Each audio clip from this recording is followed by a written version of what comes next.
All right, we're live. Oh, it's a good thing. Good thing that live button rescued us because we were out there somewhere. Anyhow, ladies and gentlemen, boys and girls, friends, Romans, and countrymen, lend me both of your ears. Whether you're down the street, around the corner, across America, or somewhere around this great big world, thank you for tuning in to the George Espenlaub Show. We have a good one planned for you today, and we have Robert Lindemann with us.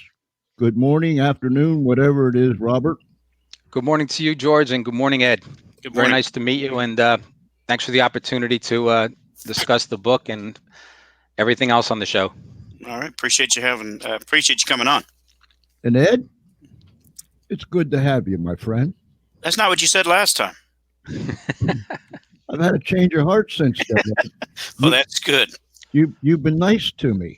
Yeah. After your last Espenblog live video yesterday, I'm permanently scarred. There's a whole lot of people here, there, and everywhere that scarred from them episodes. But they're a whole lot better off. You know what I'm saying? Yeah, I'm sure they are. Ladies and gentlemen, we can't go any further in this show until we do what we have to do with who we have to do it with. And here he is, none other than our friend, the star of our show, Dude.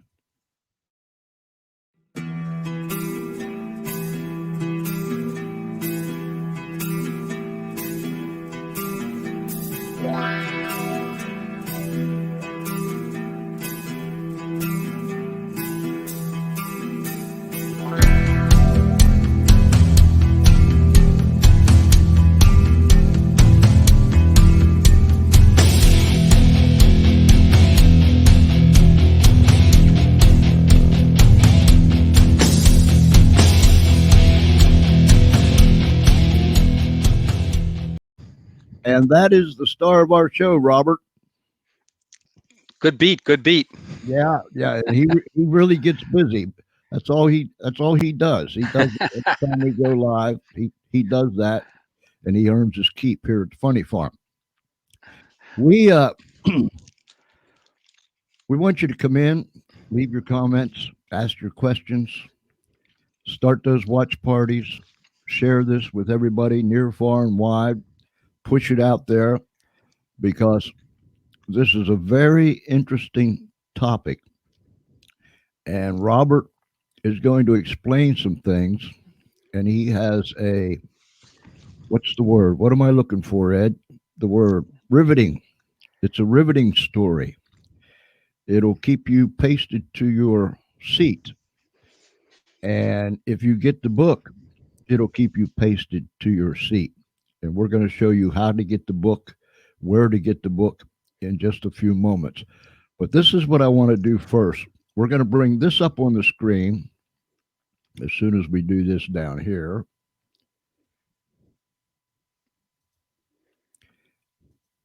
Because I want you to see it's just a short clip. And I want you to see because this will get you started and in touch with what we're going to talk about.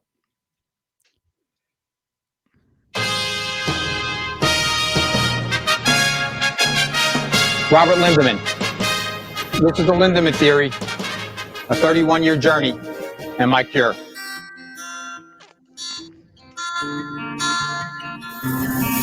It was a tree similar to this one that I climbed the winter of 2005 to end my life. The only thing that saved me that night was that I ran out of branches on the ascent. The event was part of a 31-year journey of illness that began as a severe case of OCD at age 15. I theorized in 2009, yes, 31 years later, while running along a trail similar to this one, that the medications I was taking for the OCD were creating other symptoms, a misdiagnosis which caused continual disruptions to my life and career. Those disruptions would eventually force me to leave medical school in 1997 after completing the first 2 years in very good standing. My theory has been validated by 8+ years, yes, almost a decade now, of symptom-free, long-term psychotropic medication and long-term therapy-free. By substituting Infinity E IQ, a combination of community, stimulation, and clean fuel, I provide the science to validate my theory. My wife and kids are part of my community, along with friends, faith, and you, my fellow man. This is part of clean fuel, and along with physical, mental exercise, and stimulation, provide the bio and neurochemical alterations to bring evolution to the fore. I have written this book, The Lindemann Theory, a 31-year journey and my cure for you. I want to share my epiphany, my retrospective analysis of my case history, the science behind my theory, and this remarkable story. There's a story of grit, determination, love, family, empathy, and a desire to fulfill goals and help others, and to prevent others from ever enduring the same hardships that I did. I bear all in this book and speak from the heart. I thank you so much for your valuable time, and I hope you find my words to enlighten. And remember, there is nothing, absolutely nothing wrong, but everything right with hope. Happy holidays 2017, and Happy New Year for every year to come. I'm finally free, and I hope you are too.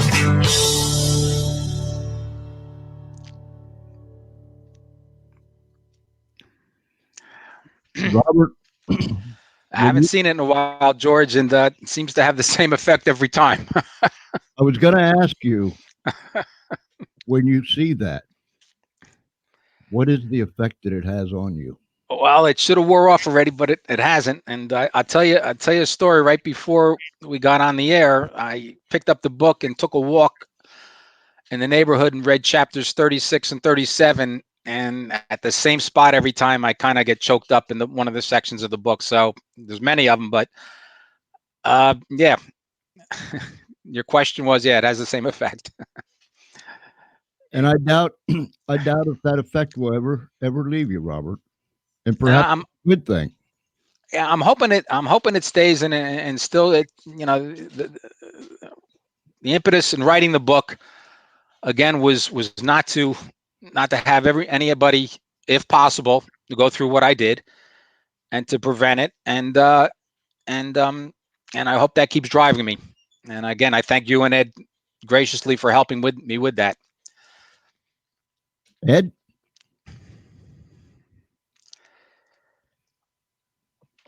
I guess I better unmute. What I was going to ask is, what is the theory? Sure. The basic some of the basic tenets of the idea, George, is that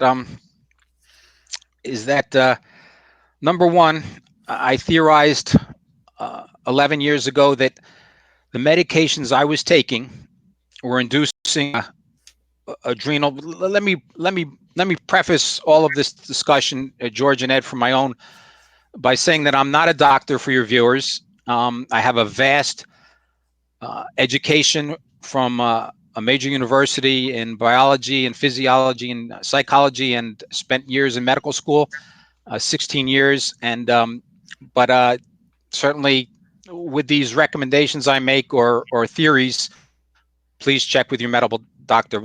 Let me just make that disclaimer, and Ed, continue. The first thing I theorized, Ed and George, was that the medications I was taking was overriding the adrenal brain connection in my body and was causing burnouts. And those burnouts would last up to 3 to 6 weeks at a time and caused me 10 to 15 of them over a 31-year period, and caused me to leave the university I was attending several times in medical school, and prevented me from finishing medical school. So the first idea was medication overrode the adrenal brain connection. The next thing that I theorized was that the medications also that were helping me induced mania and led to prescriptions that shouldn't have been made. I then theorized that while with a severe case of OCD, medications may be necessary to break the brain lock. One should eventually try to get off those medications with a doctor's supervision because of the first two theories. And my concern is that people can be misdiagnosed as bipolar. If they suffer a mania event, they could be misdiagnosed as bipolar. It can lead to a plethora of other medications being added and a lifetime of misdiagnosis and hardship, which is unnecessary. I believe the biggest theory was that you can substitute something that I call infinity EIQ, a combination of stimulation, exercise, and mental, clean fuel, some supplements, and being around people like you and George and your whole community on the Funny Farm. And those three things in combination can peak your neuro and biochemistry. And this is backed by tremendous research and take the place of what those medications were doing. And there's several other ideas, many involving education at this point, and having our kids getting back to a physical education program. You don't have to be an athlete to get your heart rate up 3 times a week. You don't have to be an athlete to do a little weight training or resistance training. And kids, my kids are 7 and 9 right now. We're doing homeschooling, and I'm wondering, and the teachers are in wonderment of what they're doing online right now. The kids need to get into understanding their bodies immediately. This is, these are people, these are humans. You need to understand that we've been evolving. Our hormonal systems have been evolving for, I think, 50 million years, 500 million years, and our human evolution has been 5 million years. So that means for 5 million years, our hormonal systems have been in development. It's a beautiful balance. It's a delicate one, and we need to respect it. Physicians need to respect it. And other things is that the OCD, one of the main things, Ed and George, is that the OCD in itself, the stress of the thoughts, although as unrealistic as they are, create a tremendous amount of cortisol. And I believe that cortisol in itself being sent to the brain can cause neuronal death and keep a person locked in brain lock. And that's a lot I just sent at you, put out at you, but those are some of the things that I wanted to get through in the book. I didn't hear anything about dopamine. Well, yeah, there's a whole plethora of neurotransmitters in there, and I discussed that as well. And I tried to, for the audience, I originally wrote the book, and that book is now called the professional version, and I tried to reduce the terminology on that one, and we now have a world version, which is a little more simplified. So the neurochemistry is complicated, and I discussed that in the book. But the main crux of it is that I believe all of us can do a few things in our lives daily to make us more happy and healthier, and to get over some of these hardships. And when I approached George and George approached me, and Ed, I think one of the things that was beautiful about the timing of this event is that people right now are seeing the effects of isolation, and it really exemplifies one of the 3 components, which is community. And people are realizing, sometimes we don't get along, but hey, we kind of need each other, right? And that's the kind of species we are. It's a funny dichotomy. It doesn't have to be, but it can be. Robert, 2 questions. Tell us, do you have any idea how many people may have OCD? And the other question is, tell us exactly what OCD is. Sure. It's a very good question. Let's go to the latter first. In the book, I recreate the definition of, I further define it, because there's some problems I feel with how OCD is defined. OCD is when a human being's brain is locked in a brain thought pattern that they cannot voluntarily escape. In other words, they want to not think about something anymore, and they can't. and I'll give you some simple examples. And probably examples are the best way to exemplify this. When this first started, you fellas remember the old Sara Lee commercial, "Nobody doesn't like Sara Lee," the old jingle? And obviously nobody likes Sara Lee means everybody likes Sara Lee. Well, when this first started, I spent months trying to analyze that double negative, getting in deep and trying to, and it is the most painful thing. You can't stop thinking about it. Certainly another very simple example is you think you left the gas knob on in the house. You're 10 miles down the road and you're concerned that you didn't turn it off. You come back, you make sure it's off. You leave again, and again, 5 minutes down the road, you had to turn back again. So it's the inability to stop a thought process that is irrational. While I was writing the book, someone told me a story to give an idea of the mental pain involved. Someone shared a story with me that as a kid, they sniffed gasoline and they were stuck in this same thought pattern for about 10 minutes. And thankfully it disappeared, but they said they were in agony. So it is an extremely agonizing, painful thought process. It's anxiety. On a scale of 1 to 10, I would put and now, let me tell you, this is a funny story. I was about 8 months ago, I was at a car dealership getting my oil change, gentlemen. And I was talking to the gentleman about the book, and I was telling him about the mental pain involved with OCT. And he looked at me, and then I finally realized that thankfully, and unfortunately and thankfully, he had no idea what the mental pain I was talking about. So it is not anxiety. It's just having a thought that you simply cannot dismiss. And during the time I had it, the only way one thought would go away was when another one replaced it. So now, I believe there are different levels of OCD. I think we've all heard about, I think OCD is used wrong sometimes. I think people that are organized use the word to describe their organizational skills, and they use that term as OCD. I'm sure George and Ed, you've become familiar with that. I think that's a dangerous use of the word. You gentlemen remember the old Odd Couple show with Felix and Oscar? He was referenced as OCD, and then certainly with Monk.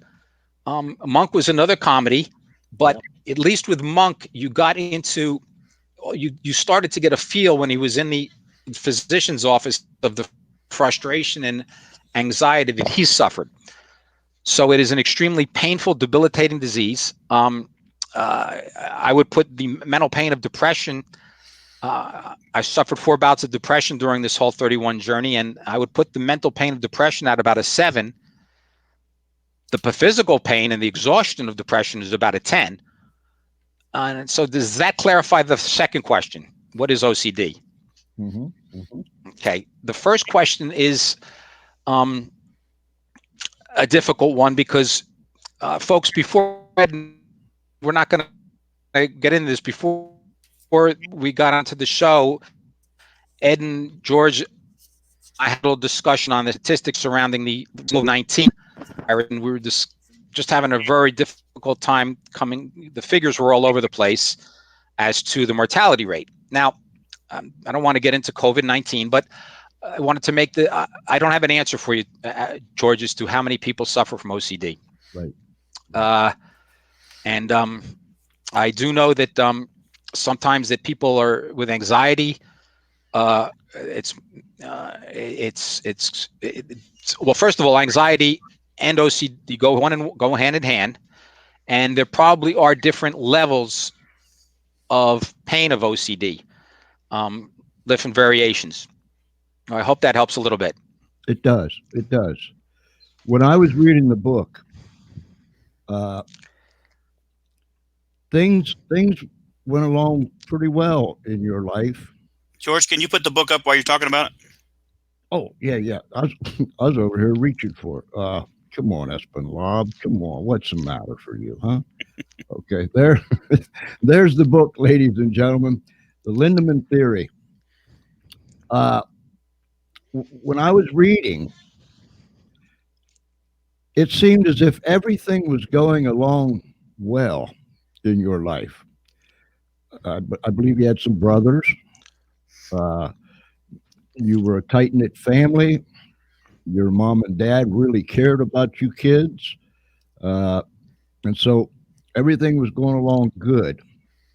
And then what really stuck with me, Robert, was when you went to that eye appointment. Is that what triggered this whole thing? Believe it or not, it was simple. It was as simple as that. I was blessed with a very good family, a wonderful neighborhood. We did nothing but play sports and study in Boy Scouts, and we grew up as Christians, but we were not overly religious. I do remember I was, I do know that for me, I have a very driven person, type A personality. Had a little bit of a rigid conscience, and but not overly religiously zealous. And I had a eye appointment with it. As bizarre as it sounds, the ophthalmologist, I think it was either an ophthalmologist or an optometrist, basically told me I didn't have 20/20 vision, and that I wasn't seeing as perfectly as I could, or as accurately as I could. And I don't know if it was the fact that I was concerned about getting glasses, or the sense of eyesight was significant to me. But for some reason, it started from there. I started asking people. These are called checks. George, I would say to you, George, can you see the squirrel on that house over there, or can you read that license plate? And you would just check and check and check. And one thing, Ed and George, I think I want to elucidate here is that checking is called a compulsion. And I think in the previous question you asked about defining OCD, I think a lot of stress is a lot of therapeutic concern is placed on the compulsion, but that's just a component of trying to get rid of the thought. In other words, I don't want to be thinking about license plates. I don't want to be thinking about squirrel checks. I want to be thinking about life, and yet I can't get it out of my head. So those are called. George and Ed, have you heard about compulsions used with the term OCD? Mhm. Ever heard of the checks? Or okay, well, in other words, going back to check the gas knob is a check or compulsion. So that is how it started, George, and again, it just proceeded from there. One replaced another, and I refer to that as a brain lock. And I do mention in my book that I wonder if when it got that intense, I believe that at that point the cortisol production is already occurring, and you're being maintained in this loop of thought. And although I instituting Infinity IQ, which is the clean fuel and the exercise in the community, should be done there. I'm concerned that it can't break the cycle, and there is a need for these medications to break that cycle. So I'm not anti-pharma. My concern is that once you do break that cycle, I believe it's possible that you can replace that medication with what I did, and be healthy again. Now, the obvious question from that is, well, Rob, you seem to have community back then, and you were exercising, you're running around like a nut, like we all did back then. Well, what happened? Well, the diet I had, my mother was a great cook, and we had cheese sauces all over the broccoli, and we had roast beef covered in gravy, and my mashed potatoes were the size of volcanoes filled with lava. And we ate really great. And it was cold cuts and bologna and steakums and cheese. And the food component, the clean fuel component of this theory, and some of the supplements are major. The research behind it is major. I mean, it's just I was missing a component, and if that was instituted, and once that cycle was blocked, it might have been possible to get off those meds. By the way, those meds didn't start till 3 or 4 years later. So while that individual I spoke with suffered for 10 minutes with the gas inhaled, his nightmare lasted 10 minutes. Mine lasted about 4 years. So, yes. Are you making the case that that your theory, does it hold for OCD, or is it does it hold for other cases, other situations? Well, I believe in all. I think it's safe to say, Ed, that maximizing your neuro and biochemistry can prevent a plethora of disorders and chronic diseases, even outside psychiatry. And some psychiatric disorders certainly may not be helped by this, but it certainly wouldn't help to optimize your bio and neurochemistry. Many of the chronic diseases are based on inflammation. Many of the chronic diseases we see today are both a genetic and of environmental cause, and you can precipitate them by abusing your body. And many of us are unknowingly abusing our body. I'm going to be frank.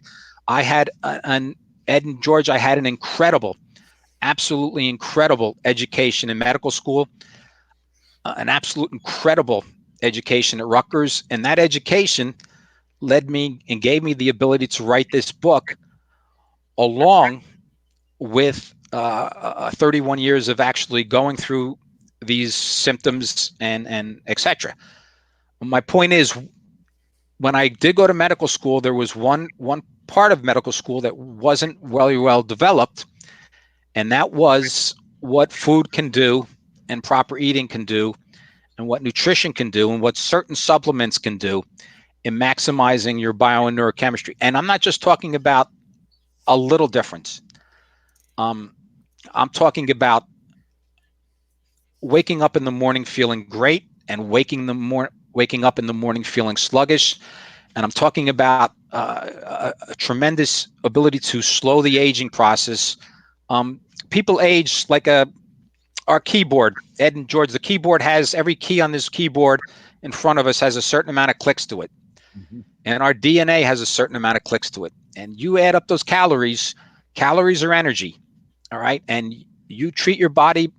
And again, many people don't know this, but you eat and eat away, and you're pounding away on that keyboard. So instead of clicking the keyboard 3 times a day, if you're eating some of the stuff that we shouldn't be eating, you're clicking it 100 times a day. And it wears on your DNA.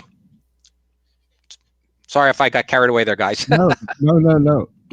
How's the half brain cell? my half brain cell's firing good right now. When I first met George, after the second conversation, we hit it off on the first conversation. The second one, he just finished the book, and he goes, "Rob, I only have 1 brain cell." Down to half. Now it's really firing, Ed. Oh, that's good. When it goes dim, everybody knows Espenlaub's 1 half brain cell just went dim. But look. I had a question I wanted to ask Robert or Ed, and I ruined it. you just made my 1 half brain cell wobble a little bit. It's trying to get back on kill. You know what I'm saying? Yeah. Hey, I think those babies can make about 20,000 connections, so it's a good thing. One neuron, I think it can make about 20,000 connections, so that's all right. One's good enough. What I wanted to ask you, Robert. And ever since, and I told you when I was reading the book, that part, I mean, it startled me, for lack of a better term, because you go for an eye examination, and all of a sudden this thing, like somebody squeezed the trigger. This is the question I've been meaning to ask you. Certainly. Do you wear glasses today? I needed glasses 4 years later when I went out got recruited to play at Chapel Hill. I think it was 3 years later when I got recruited to play at Chapel Hill. Actually, I was recruited to play at Cornell. I went out to Cornell, and I was pretty afraid of that bridge they had there because I was already mentally unstable in fear. And I went into their baseball training facility. And it was an indoor facility. It was dead of winter, and I was having trouble seeing in there, but I didn't put it together. So I went out to Chapel Hill, and then at the night games, I couldn't see the ball, and I got hit in the chest a couple times catching.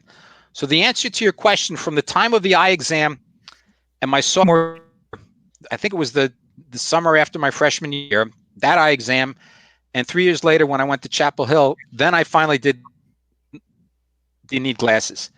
To answer your question, I got LASIK, I guess, LASIK surgery, I guess 14 years ago. So I don't wear glasses. I do. The DNA started to wear away in my eyes. When you start to age, the first thing that you see, everybody out there, when you get these, that means you're starting to age.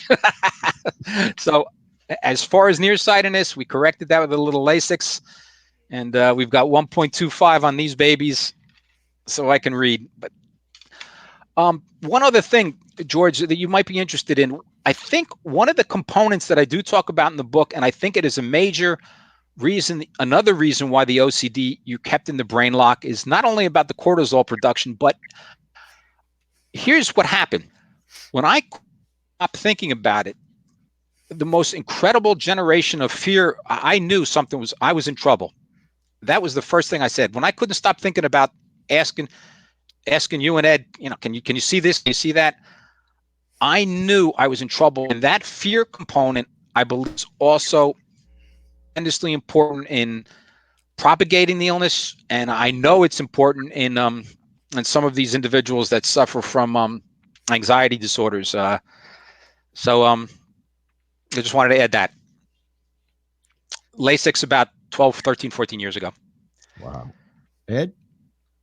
Yeah, I wanted to ask about, you had mentioned the spiritual component of this, and how does that work? Well, the community, it's interesting. I got in a very brief discussion in the text about religion, and I'm a Presbyterian. I grew up a Presbyterian. Obviously, with being sick for 31 years, I have my own problems with the good man in Jesus. And we all know that there's, I think, 20 major religions, and the ideologies or religions can go up to the thousands. And I mentioned in the book, we can't all be right. So, and then I also mentioned maybe we're all right in these religions, because most of the religions bear one major theme is do unto others as you have done unto yourself. And hopefully that keeps us all connected. So the spiritual aspect of it is I think, I don't think us humans have all the answers. I think there's something else out there. I certainly when I'm in church, I feel a sense of, I think there's something called heart. I think there's something called spirit in us. And I think there's something called hope. And I think it drives us tremendously. I think it's being, I think we've been in lockdown, for 5 weeks now. And I went through 31 years. I can handle 5 weeks, but I think we're all seeing that, pick up a phone and talk to somebody, have a conversation with a friend, take a walk in the neighborhood and speak with people. And spirituality is getting out there. We're a species that needs to connect. That's what we are. We can't negate the fact that I mentioned in the book a rhesus monkey study done by a rhesus monkey study where the monkeys were being experimented with. They were put in isolation, and the monkeys actually hung themselves from the isolation. So simple. We're a species that needs each other. We need to talk to people, and that's the community. It can be humor. You guys, just being here with you, I feel a warmth. I feel. I think the theme of the show, the funny farm, is I get a kick out of it because it gels along with the book in a harmonious way. One of the halls in the mental facility I was at was called Edwards, and certainly the people in the facility all referred that as Crazy Eddies.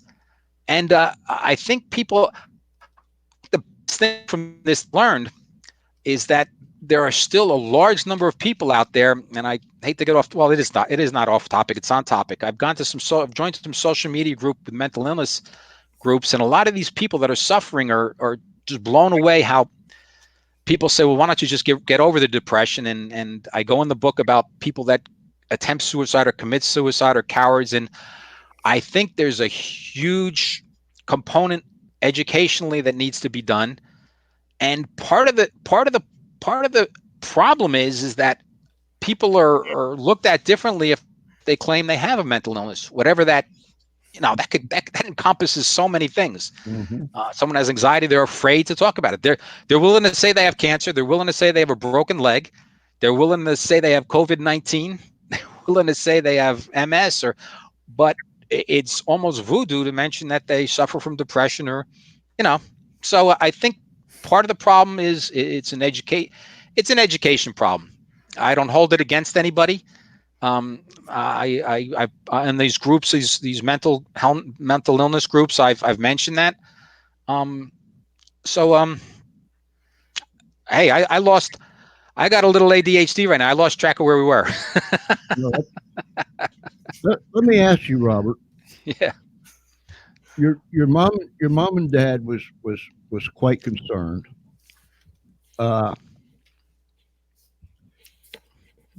The first time that you had to go get treatment, was that the time that you? No, I think it was later on when you went to get treatment that one particular time, and you ended up going across the snowy field, just your t-shirt on, your jeans, and you was going to climb that tree and end your Right. life. Right. How many times had you been there before, or was that your first time that you went there? That was the second time, and that particular time, I did make one mistake in the book. I mentioned that the OCD was the most painful thing, but that night, and I want to stress this to prevent. I want to stress this night because it helps to explain to our fellow human beings that at some point you don't have control over what's happening. And that night, sorry, let me just turn on my phone.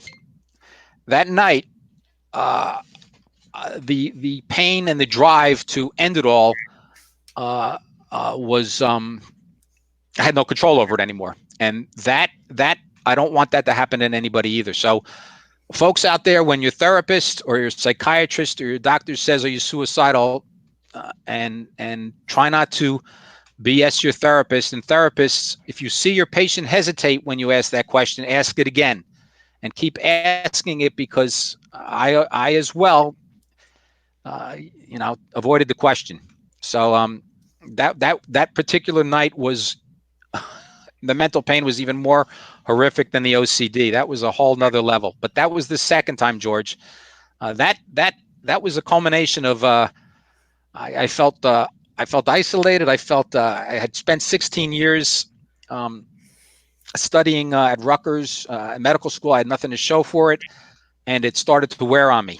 And that was the second time, George. The first time was when the experimental medication that I was I think it was when I was taking I think it stopped working, and the OCD returned. I think that's what it was, and that was I think I overdosed on the experimental medication. That was the second time, George. And isn't there a real concern when you get on all these types of medicine, especially when you're talking about OCD medicine, and it's pretty heavy stuff? Isn't there, first off, a high propensity of suicide, addiction to the medicine? Your body thinks it needs it, hard to get off of it once you get on it, needing more and more and more, increasing the dosage and so on. No, not. I don't believe. Well, there's two questions there. One is the relationship of medications to suicide, and the second one is an addictive quality to these medications. I do not. The medications I was taking, there was no addictive quality to them, except for some of the major tranquilizers. I did find that when I was getting off of those, it became in terms of sleep. It did take a while to wean off one of those medications. Regarding the disclaimers that you see on the commercials, that state that these medications can drive you to suicide, I would be happier after reading after this book if some of these mood boosters disclaimers would talk about the possibility of adrenal burnout and that they can induce mania.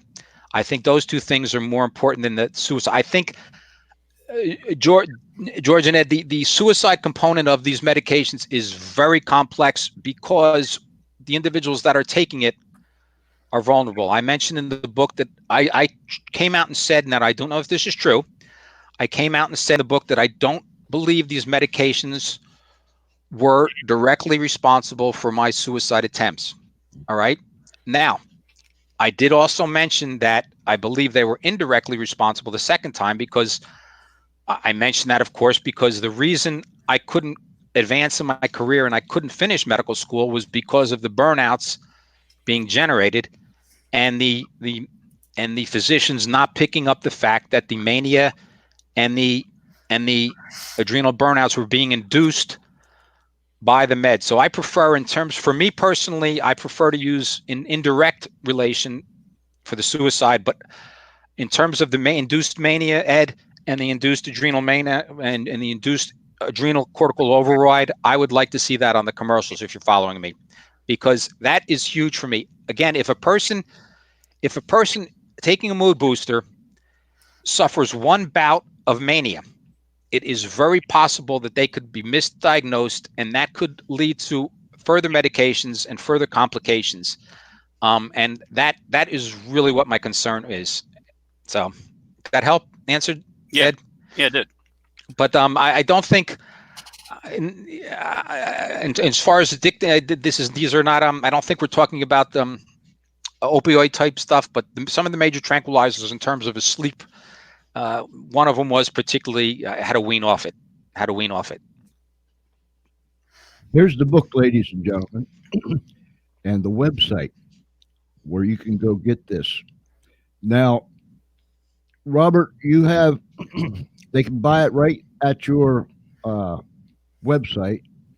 Correct. And if they want the Kindle form, they could go to Amazon and get the Kindle form, right? Correct. Okay. Correct. All right.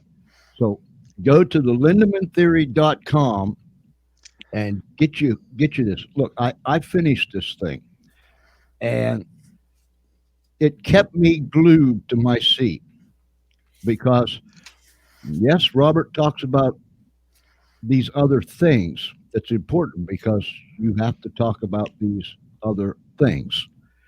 But the story, it was all intertwined. He wouldn't be talking about these other things if he wouldn't have been in the center of all this in the first place, if you get my drift. So you're telling me your half brain cell understood this book? Yes. Isn't that amazing, Ed? It is. Can you? He read it fast too, so he enjoyed it. Can you imagine, Ed, what I would do to this world if I was fully? I mean, if I had a full brain, can you imagine what I could do in this world? It would be dangerous. It would be dangerous. My, oh my. And I'm doing this with just half a brain cell. Isn't that amazing? It certainly is. Wow. What was your favorite part of the book, George, just to see if you really read it? My favorite part of the book was the story itself of what Robert was going through. But then listen, he's got a section in there that's got a picture of a brain. Now, Ed, you've known me for quite some time. And outside of my one half brain cell, I never told you this story, but I told Robert this. I'm going to tell you this. Years ago, I had Bell's palsy. When I first went to the doctors, he said, I don't know if it's Bell's palsy or you had a stroke. So you don't pass go straight to the hospital. So he put me in the hospital, blah, blah, blah, did all these tests. He did one of them brainwave tests. Mm-hmm. And this was years and years ago. This was before all the fancy stuff came out. And they did x-rays of my head, my brain and stuff and all that. Didn't find anything, did they? Well, no, wait a minute. Let me finish. George, he was waiting for that. I know. I left the door open. I left the door wide open. Woo-wee. He kicked it clear off the hinges. But look, Ed, one morning, the doctor came in, and he was going to turn me loose that day. And I had been diagnosed with Bell's palsy, and he told me what was going to do. So he come in, and he said, "I'm going to turn you loose, blah, blah, blah." And I said, "Is there any possible way that I can see my brain?" And he looked at me, you know, the way most people look at me. And he said, "You want to see your brain?" And I said, "Yes, sir." So he wrote me this thing out. And he said, "Before you leave the hospital, you take this down to x-ray and all this good stuff." Now, look, I went down there, and I was just proud as a peacock, and I presented this to the people there, and they had a sense of humor because I told them, I come to look at my brain. Well, if there was any animosity toward me at all as they saw me coming, I disarmed them with that statement. And they just took me in. They had a good time. They put it up there, with the lights and all that stuff. And I said, "So that's mine, all mine." And they said, "Yep, that's all yours." Now, I'm not going to get into the dimensions of everything yet. I can tell you what they said when you said, "Is there anything in there?" They said, But listen, Don't do the donut world. Don't do the donut world. reading Robert's book, our brains are like 3.3. Am I correct, Robert? Somewhere around there, 3.3 pounds. I forgot, George. That sounds about right, though. most people, George was only what? How much did yours weigh? It was less. But Ed, we just discussed my 1/2 brain cell and how it's functioning, right? Okay. Anyhow, I got to see my own brain. So the best part of the book was not only Robert's story, but all this around it. But he has a section in there about the brain. I have always been fascinated about the brain. I mean, it is one fine-tuned piece of machinery, right, Robert? Yeah, it's an incredible an incredible part of the human body. It's probably one of the most understudied part of the body. One of the things that George, when you asked about the origin of the illness, one of the very important things, folks out there, is one of the precipitating events also was because of the maturation changes that occurred during adolescence. So that was also discussed in the book, and the importance of it in precipitating the illness. Major changes occur, but yeah, it's a wild. If you think about the ability of one neuron to make 20,000 connections with another, and in terms of aging, it's probably it's the most resilient thing we have. We use it, we can keep it, and that's a wonderful thing as we age. Yeah, there's a lot to learn about it, and the book is not. We talked a little technical, folks, but it's also a love story. It's a self-help book, and I hope it's inspiring too. I hope it's inspiring. It is certainly good for this isolation that we're all going through right now. When I and again over the years, I have often thought about people when they reach that last desperate place in their life, and they just, I guess things are just so dark to someone. The hole is so deep. The pain is so severe that death is looked upon like a friend. And so when I as I read you going across that snowy field with just your t-shirt on, your jeans, you were numb as far as normal, if I can use that term, normal feelings. You didn't have the hurt, the pain, the things that was going on deep inside. They had prevalence over the cold, the wind, the snow, and it was like it had you. It was a force. It was a force that had you, and it was taking you where it wanted to take you. Yeah, And- that's pretty accurate, and not to say there were demons involved, but the term demonic would be appropriate. And it happened to be on one of the most beautiful nights that I've experienced. It was a wonderful light snow, and I love winter, and it was that night was brutal. I still don't know when I came back into the hospital, cut up and bruised and pretty frigid.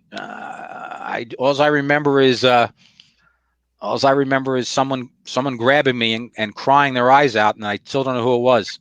It was weird. And then they proceeded to the next day they initiated ECT, electric convulsive treatments. And thankfully they did. They got me out of it. So yeah, yeah. George, don't do that to me again. You did twice in the show. First you started with the video. Now you're vividly describing. You're drawing tears out of my eyes. What's the matter with you? But Rob, it's a beautiful Tuesday. Right, you're ruining everybody.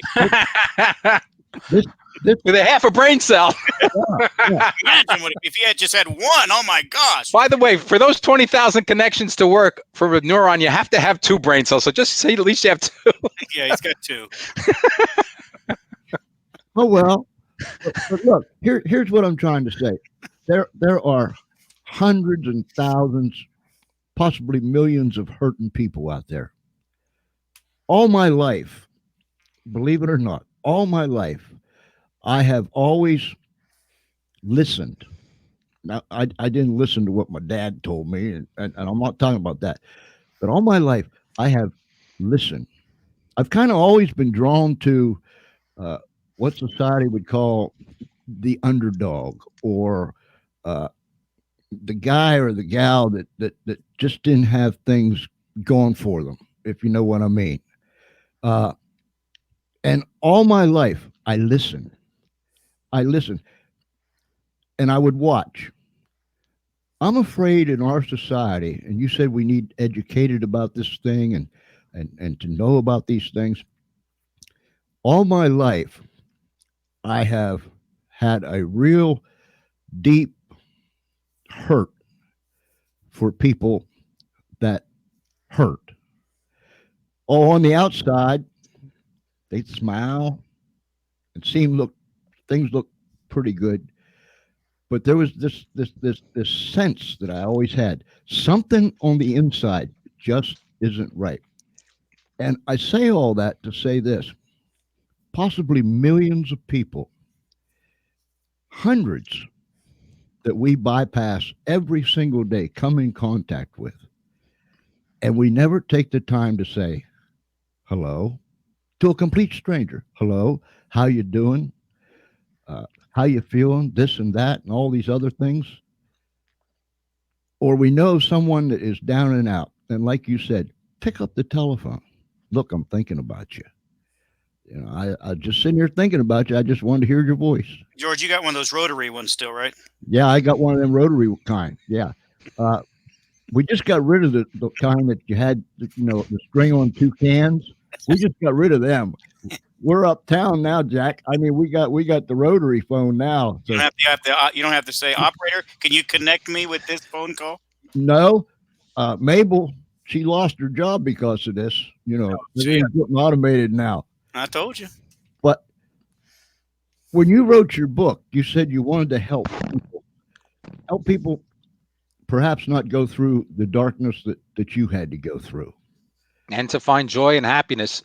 And to find joy and happiness. And at the end of every chapter, you would say either what your dad had said about painting what was it? Correct. Either every chapter either said there is nothing wrong, but everything right with hope, or painting the pages with Father's words. Yeah. Yeah. And if we could just be more sensitive to each other, perhaps we could help somebody along the line. You sat outside your house, I think it was during Christmas time, while they was having a little party on the inside when you was a young fella and you had this condition. And you was wondering about that. Was it a fence post or a mailbox? No, I actually was sitting next to it was Christmas time. My parents were having a party inside. I think I was 16 or 17, and I had a poinsettia plant next to me, and I started to obsess that I had poisoned someone inside, having never touched the poinsettia plant, and that I was ready to turn myself into the local police department. Now, and I proceed to describe the scene of me heading into the police department and of my hometown and saying, "Officer, I tried to kill someone, and well, who'd you try to kill, Rob? Well, I don't know. Well, how'd you try to do it? Well, I don't know." And that's absolutely how ludicrous the thoughts are. But the problem is that the individual believes them, and the generation of cortisol is tremendous. There was a show on, remember House? Remember the show House? Yep. I believe there was an episode where I think the neurologist was he was working on a dictator out of Africa, and he did something that, in a sense, he purposely let the guy die or killed the guy. All right, it's fiction, so let's leave it at that. And the neurologist was plagued, okay, for what he had done. Now, that thought process displayed on that episode of House was what I was going through, except I never did anything. I just was next to a poinsettia plant 3 feet away. So to get into my mind, or an individual with OCD, can you imagine how painful that would be to actually, you're literally hoping to get to that police station to make it go away, but it wouldn't go away. That's the thing. Even if he locked you in prison, it wouldn't go away. And it wouldn't go away until another one came in. So does that give a better sense of what the condition is? Yeah, and have you had anybody come up to you after reading the book and say that it changed them, or they related to it, or anything like that? Yes, I've had a number of people, Ed and George, and the most frustrating part about this whole thing is that I can't, they're afraid to come out and publicly talk about it. And it is really, don't get me wrong, I respect it, but there are still a major stigma around it, and it's a shame. What if somebody were to say, come to, or what if someone, do you have a place on maybe your website or what have you where people can interact with you and talk to you about it? No, I've not gotten that far. Most of my interactions are IMing through Facebook or others, mostly Facebook interactions, and where people describe what they're going through, and other interactions where are some of the people that have written recommendations. Some of their siblings had it, and but I can't directly, you don't mention names, or you don't, but I do. I'm meeting a lot of people, and I'm helping people, but it's that part is a little frustrating. Yeah, the confidentiality part, and the fact that it's but that's okay. It's still helping a lot of people. How do we get over this stigma? Yeah, George, for someone with half a brain cell, you're very insightful. You're able to perceive people very well, and you ask some good questions. I wish we could multiply it by a few anyway, brain cells, but 10. Let's make it 10 to make everybody happy.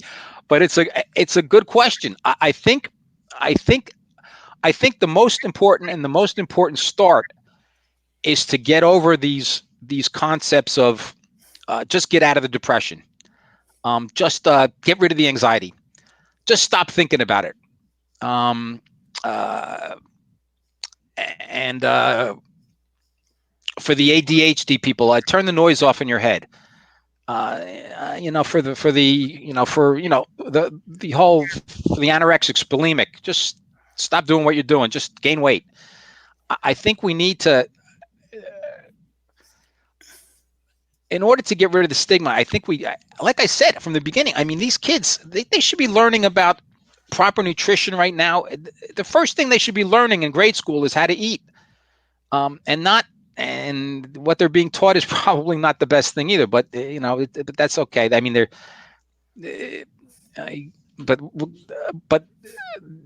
I think that they should just be being taught anatomy and physiology, and it's just real important stuff. It certainly doesn't need to wait till health in junior and senior high school. And certainly the sexual education, I talk about what happened to me in the book there. I think the age of maturation, we need. I think I had sexual education in 7th or 8th grade. I think they may need to bring that back to, all due respect to educators, I think it needs to come down to 5th and 6th grade. And this isn't voodoo. This is human reproduction. I mean, you got to think about it. This is human reproduction, and we need to let kids know early, because when they get to adolescence, it can't be thrust upon them, because their brains are already changing rapidly, and so the stigma, education, talking about it. George, your show right now, what you and Ed are doing for me, you're helping right now. And I just have to keep pushing forward. Just keep pushing forward. It's hard to believe some of the stuff that, look, this can be said for other things in our society. The fact that we've been around for, we've been evolving for 5 million years, and we still have racism problem. We still have religion problems, and it's hard to believe. Mm-hmm. It's hard to believe this stuff still exists, and it's that's kind of why I say we're a great species. But I don't know if we're all that we're. I don't know if we're all. I don't think we have it all figured out yet. We're not all we're cracked up to be, right? Yeah. But we're trying. We're trying. We're trying. We're all trying. Ed, final word, buddy. Well, first off, I'm glad to know that George at least has 2 brain cells and not just a half of one. Hey, that makes me happy too. Final conclusion. But I would say that anyway. So I think that people need to check out the Lindemann Theory, and let's put it this way: George was really excited when he was reading the book and kept calling me and texting me about it. And I said, "Come on, George, you've already told me the whole book. Did you want me to read it myself or not?" And so he's spoiling the stuff. But anyways, I think it's a valuable book. I think there's a lot more people that have issues like OCD that this book will be very helpful for, and I think that they would gain a lot about it. And like George says, it's an easy, I don't want to say an easy read, but it's a good read, and it's a powerful read, and it's an interesting read. And if George is, now we know 2 brain cells can handle it and enjoy it, then I'm pretty sure most people that would give it a chance would enjoy it as well. And as you can see, the website's here. It's also has the Kindle version. Is it whisper synced, or is it just the words on the Kindle? Kindle, the words. Okay. No. And then there you go, George. Robert, I told you on the telephone after I read the book, I heard your heartbeat, brother. And that's what's important to me. I heard your heartbeat. And I heard it beat today. If you can hear somebody's heartbeat, then you're tuned in, and you know that person's for real. And that means everything to me. If I can hear somebody's heartbeat. Ed described what spirituality was and the spiritual nature of the book. And Ed, I think the conversation with you and George and the warmth I feel in this conversation, that's the spiritual component of community. The humor, the fun, that's what it's about. And you guys breaking my heart, but I thank you. We're there with you, brother. If your heart's broken, our heart's broken. And I think we have enough stony hearts out there. We need some broken hearts, contrite spirits. That's what we need. And we need people that cares. Robert, I want you to come back, buddy. I want you to keep me informed of how things are going, what you're up to. You tell that lovely wife and those 2 beautiful kids that we send our love and we say hello. We wish you only the best. And God bless you, brothers. Thank you for coming on. Appreciate it. And we learned a lot. Yes, you got it. Yes, we did. Ladies and gentlemen, the Lindemann Theory. Go there. Get the book. Or go to Amazon and get the Kindle version. It will move you. I'll guarantee you. It will move you. And I thank you. I thank you for taking the time to tune in and be with us, whether you're down the street, around the corner, across America, or, yep, somewhere around this great big world. We're happy. We're happy that we could bring this to you today, get those watch parties started, push this puppy out there near, far, and wide, because there's some hurting people out there and they need to hear it. And remember this before we go, regardless of what time it is, because it might be dark time for some of you is watching, you have a great night. If it's daytime, have a great and pleasant day. But remember this, please remember this. Love one another, take care of one another, and don't ever, ever be afraid to tell somebody that you love them. It could possibly save a life. Until next time, for me, Ed, Robert, and the whole gang here at the Funny Farm, God bless you, and I pray that He keeps you right in the center of His hand. See you later.